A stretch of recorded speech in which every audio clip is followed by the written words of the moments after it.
respect to all other petitions, right? What this is about is not how many signatures can you get, but rather it was an opportunity to get this issue exposed on the White House website itself, right, which has millions of visitors coming in from all over the world. The second thing that's most profound about this, interesting about this project, is that these petitions are not limited to U.S. citizens. Anyone in the world can sign any of these petitions. You put your name, your address, your email, and you can put in your country, and they might list that. You can put in a city, state, or country, and they'll list that. And then they publish the petition with your first name and last initial. First name, last initial. And so theoretically, the audience for any issue or petition is the entire planet. Any nation can sign. So immediately PRG set in motion an advocacy approach here that could be very profound, because whether or not the White House knew it, they had made a mistake with respect to this issue. So, and then I'll tell you why. So that disclosure petition one was submitted on September the 22nd. It got to 5,000 signatures almost immediately, and thus the White House had to respond. That response came on November the 4th. So the petition was up from September 22nd to November the 4th.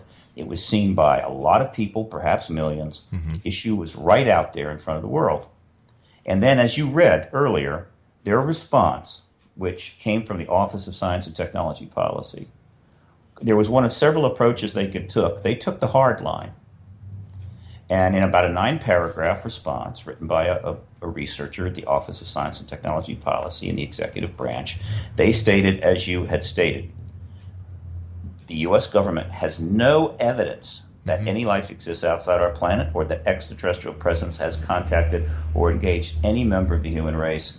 In addition, there is no credible information to suggest that any evidence is being hidden from the public's eye. Now, you have had thousands of guests on your shows over the years. Yeah. Probably few people in North America are more aware than you that position is completely false. Oh, wait a second here. I've had many people on the show talking about UFOs and what they believe they have seen, but no one has come forth with hardcore evidence substantiating their claims. When you say hardcore, you say no evidence. Haven't you had witnesses on your show? People like Edgar Mitchell and some of the Air Force officers regarding nuke tampering. But once again, there's no evidence. They cannot substantiate the claims they're making, Stephen. They can't? No. What they're giving me is testimony of what they believe they saw, not what it actually was.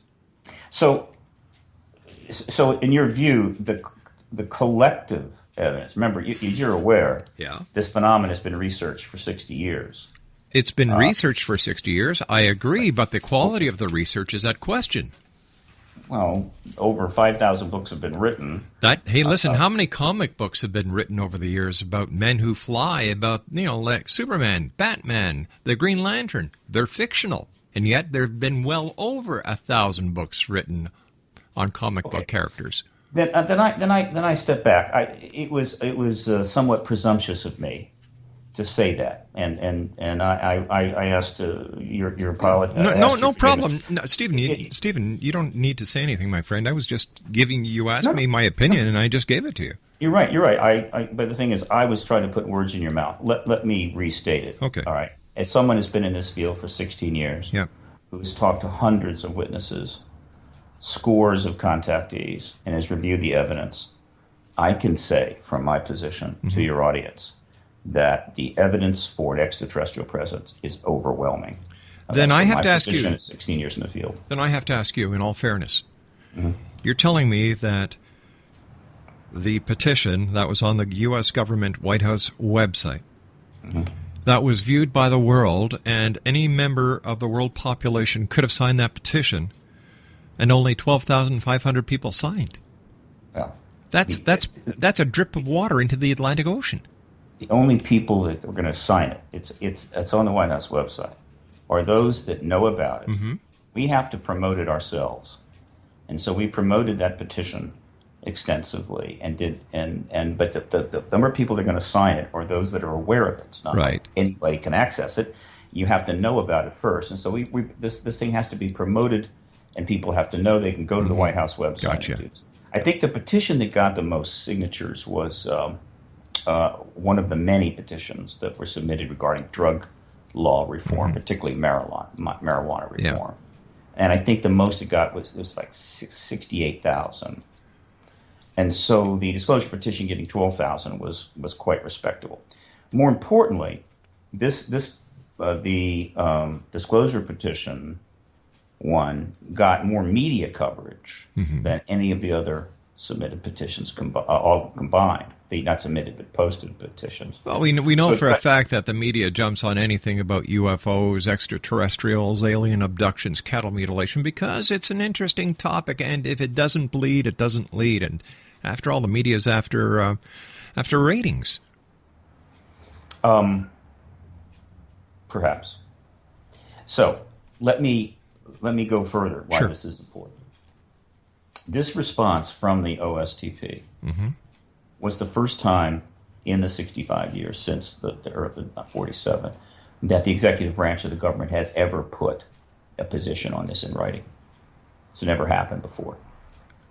This was a clear part of the truth embargo. They could never want to do that, because then you're going to have to defend it. Right. And so the point was you avoid having to state your position. But isn't this just speculation that this is why they did it?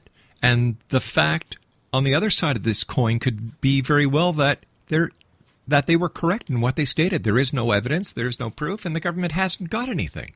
Well, isn't that a possibility? Stated, Rob, I've been in this for 16 years, and the evidence is overwhelming. So I can't obviously ascribe to that assertion.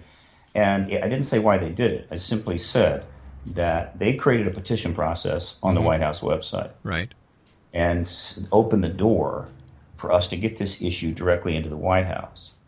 We got the necessary signatures under their rules. Right. And they reissued this statement from the Office of Science and Technology Policy. And this statement, for whatever reason, why they did that process, is the first formal position by the executive branch of the United States government. But it's been it says in that statement the same thing the government has been saying from day one, that they don't believe UFOs are here, they have no evidence, and they're just reiterating in this statement what they've been saying for the last 65 years. We've got to take a commercial break in the news. I'll be back. Stephen Bassett is our guest let's try this again. Our guest this hour, Exo Nation. When we come back, we're going to let Stephen tell you how you can sign on to the new petition that's going up. 1-800-610-7035, worldwide toll free. My name is Rob McConnell. This is the X Zone. We'll be back after the news. Don't go away. And I went in to ask him why. He said, "You look like a fine, upstanding young man. I think you do." So I took off my hat and said, "Imagine that, me working for you." Whoa. Are you considering calling a psychic to read your situation? Then consider David Champion, a psychic medium for more than 20 years with thousands of readings under his belt. David Champion will make you feel comfortable. He has proven to be honest and accurate. He's a straight shooter. There's no guesswork.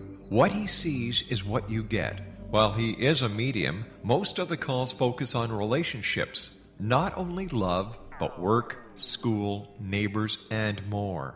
Need help with finding a job and preparing for the interview? Are you dealing with people who are obstacles in your path? For more information, go to davidchampion.com. $1.50 per minute paid by credit card with a minimum of 30 minutes.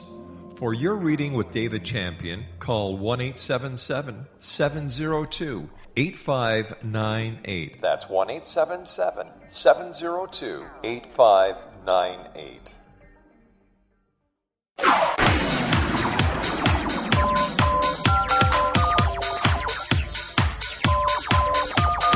Now you can dial in to listen to the X Zone radio show from anywhere in the world with Rob McConnell 24/7, 365 by dialing 213-401-0080. That's 213-401-0080. If you have a mobile phone or landline, the X Zone radio show with Rob McConnell is now at your beck and call at 213-401-0080. That's 213-401-0080, 24/7, 365.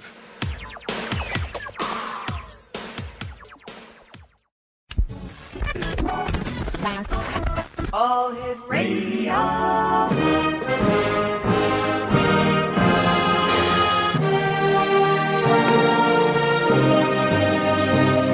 Welcome to the X Zone, a place where fact is fiction and fiction is reality. Now, here's your host, Rob McConnell.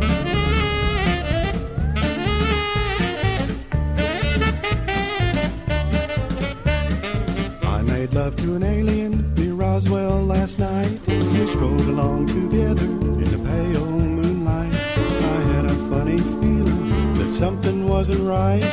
I made love to an alien last night. When she gripped my hand, I was feeling mighty fine, but her fingers with mine would not intertwine. When I bent down and gazed into her eyes, they were big as donuts and blacker than the sky.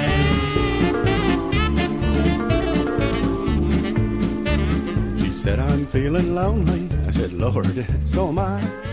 Explanation, Stephen Bassett is our special guest this hour, and Stephen has a number of websites that you can go to. I would imagine we've got, first of all, www.paradigmresearchgroup.org, www.disclosurepetition.info.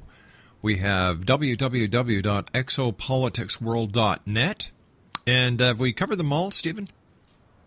Oh, Lord, no. There's more of it. The most important one is right now, and I invite your listeners to pull it up while the show's on, is disclosurepetition.info. All right, what am I missing here in the big picture? Because the way I'm looking at it is that the statement that the government gave you, and let me just get it over here. Let me see. The U.S. government has no evidence that any life exists outside our planet or that extraterrestrial presence has contacted or engaged any member of the human race. In addition, there is no credible information to suggest that any evidence is being hidden from the public's eye. Now, they're just stating, Stephen, the exact same thing that they've been saying since day one. Actually, the White House has never issued a statement like that in its entire 65 years. But isn't the government the government? Are we just trying to read something into this that really isn't there, that nothing has changed, except it was on the White House website, and the reply came in response from the petition on the website of the White House. It wasn't issued by President Obama, so I can't understand the significance of this statement, especially since it doesn't contradict anything the government has said before. This is the White House Petition Project set up so that the administration can respond, meaning the executive branch. Okay. The response in this case came from the OSTP, which is the science section of the executive branch. And so this is the formal position of the Obama administration. Okay. And this is the first time it's ever been put in writing. And so once you put something in writing, it's now a stationary target. And it's much more difficult to sort of dodge it. You have to defend it if someone comes after it. Don't you think that the government has bigger and better things to do with their time, like homeland security, the threat that Iran is posing towards the United States, the economy, and everything else, than to worry about 12,500 people and what they think the government is doing with reference to UFOs and aliens? The government has a lot of things to do with its time. Right. But the idea that the presence of extraterrestrials engaging the human race is not an issue that concerned the government is, of course, not something that I would ascribe to. I personally believe the ET issue is the most important in the world today, and millions of people around the planet feel the same way, as the polling numbers clearly indicate. Also, this issue has been, though however justified during the Cold War, the greatest deception that probably has ever been played on the citizens of any nation in history, and there have been some buttes out there. This is the only thing comparable to this was the effort by the Catholic Church to suppress, through some pretty draconian means, the scientific developments regarding astronomy and the planets and the sun, because they felt it threatened church doctrine. So for some time, they literally killed people and went to great measures to prevent that from growing. But of course, it was inevitable that we would learn the truth about the solar system, just as it's inevitable we will learn the truth about this extraterrestrial presence.